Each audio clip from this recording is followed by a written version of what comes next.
L'actualité du cinéma, effectivement, avec le grand retour d'une saga dont vous connaissez le nom, bien sûr. Allez, sur les 4, vous en avez sûrement vu une œuvre. Oui, 2 ou 3, c'est Alien. Ouais. Voici le 5e volet, si vous voulez. Alors, il faut préciser tout de même, alors c'est Ridley Scott qui l'a mis en scène, c'est pas le premier, il en avait fait un. Non, c'est lui qui a créé, imaginé Alien, le premier volet, c'était lui, c'était il y a 38 ans. Alors, tout d'un coup, il fait le 5e, et qu'est-ce que ça raconte? C'est la suite ou pas? C'est ce qu'on appelle un prequel, qu'est-ce que littéralement. Un prologue, c'est-à-dire que ce 5e volet, en fait, l'action se situe avant le premier épisode, avant le premier volet. Et ça va réjouir les fans, puisqu'enfin, on va comprendre d'où vient cette vilaine bébête très très méchante et toute brillante, parce que le scénario est le même. Cette bestiole-là tyrannise une bande d'astronautes dans l'espace à bord de ce vaisseau qui s'appelle Covenant, d'où le titre Alien Covenant. On attend toujours un nouveau volet d'Alien avec beaucoup d'émotion, parce que c'est vrai que c'est une franchise qui a marqué toute une génération de cinéphiles.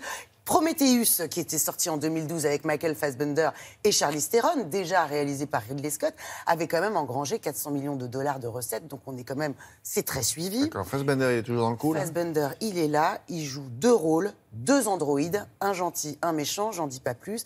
Ridley Scott, quand il y a un film de Ridley Scott qui sort, on est ému. Pourquoi? Parce qu'il a 79 ans, qu'il a marqué toute une génération de cinéphiles, ébloui les pupilles de millions de cinéphiles. Blade Runner, symptomatique emblématique d'une génération. Gladiator, tout de même. Thelma et Louise. American Gangster, il y en a. Et Seul sur Mars avec Matt Damon, qui a été l'un des plus gros succès du cinéma il y a 2 ans. Donc le scénario, on ne s'attarde pas dessus, c'est toujours cette vilaine bête. D'ailleurs, interdiction au moins de 12 ans chez nous, interdiction au moins de 17 non accompagnés aux États-Unis. Oui, c'est drôle, alors que dès qu'il y a un film d'horreur horrible, type Hostel, Saw, c'est interdit au moins de 12. Là, c'est quand même une bébête qui fait très peur, c'est vrai, mais interdit au moins de 17, ils y sont allés assez fort. Enfin, on va comprendre qui a créé cette bestiole, qui, comment ou pourquoi. C'est une info. Et d'où elle vient. C'est toujours aussi efficace. Et alors, monsieur Ridley Scott, il faut savoir, attention, Ridley Scott, il n'a pas la réputation d'être le plus marrant de la classe. Non. Donc c'est un monsieur très, très sérieux, voire austère, mais vous êtes arrivé à le faire un peu sourire, c'est un remarquable exploit. Voici l'entretien.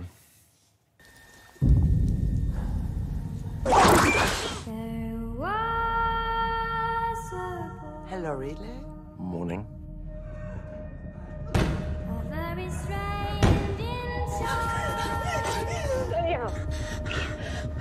Paris, please, open up. I can't do this for living. Infection.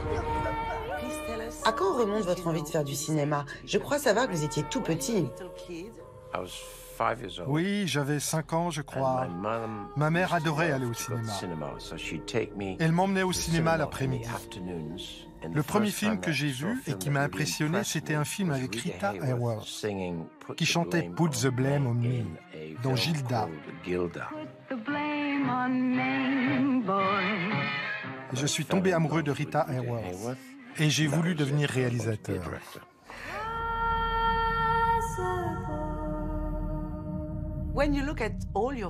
Vous avez une filmographie incroyable, riche et remplie de succès. Qu'est-ce que vous vous dites? Je me dis que je suis très chanceux de faire ce métier. J'ai l'impression de ne pas avoir travaillé un seul jour de ma vie. On sait que vous adorez dessiner. Est-ce que vous continuez à storyboarder tous vos scripts? Je peux dessiner pendant des semaines, voire des mois. Faire des storyboards m'aide à prendre des décisions. Quand je dessine, je construis la dramaturgie d'une scène. Si vous n'avez pas la dramaturgie dans la tête quand vous arrivez le matin avec les acteurs, ils vous bouffent la vie.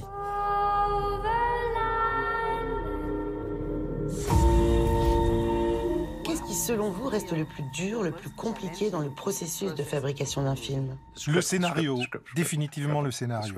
Si tout est sur le papier, le film va être facile à faire et ce sera un vrai plaisir. Si ce n'est pas le cas, ce sera un cauchemar.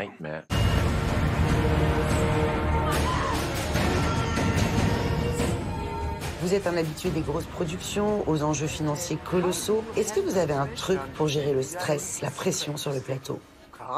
Je n'ai pas de pression. Vous savez, j'ai commencé par la publicité il y a 35 ans. J'ai réalisé beaucoup de publicités, en France, en Angleterre et aux États-Unis. Et ça m'a permis d'évacuer toute la peur que j'avais en moi. Quand vous faites des publicités, si vous dépassez le budget, c'est à vous de payer. Au cinéma, c'est différent. Si vous vous plantez, vous êtes viré. You sure about this, Captain? How do you mean? We don't know what the fuck's out there.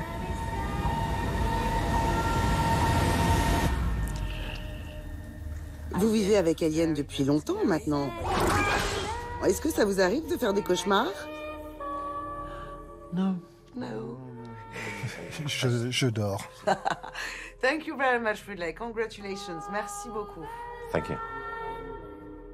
Alors, il vous a plu cet Alien-là, oui? Ouais, beaucoup. Ah ouais. C'est de la science-fiction, mais on est presque, c'est même un film d'auteur de science-fiction. C'est assez étonnant. Vous avez vu ce qu'il dit, c'est étonnant. Ce type-là arrive sur un plateau, il y a des milliers, des centaines de techniciens et des films avec des millions de dollars de budget. Il est calme, il n'a pas la pression, mais parce que, comme il le dit, il a été à bonne école, c'est un grand publicitaire. Il sait ce qu'il veut. Il sait ce qu'il veut, et il a des bons acteurs. Et il va en faire 2 autres de plus, ça c'était pour la petite info. Voilà, ça sort mercredi 2 autres prochain. de plus de quoi? Alien? Ouais, qui vont sortir. Ouais, 2 autres préquels qui sont la suite de ça. Qui se D'accord. passe avant Alien encore. Il y a du boulot encore. Ouais, un petit peu de... Au-delà de et des 80 ans. Exactement, 79 ans. Merci beaucoup.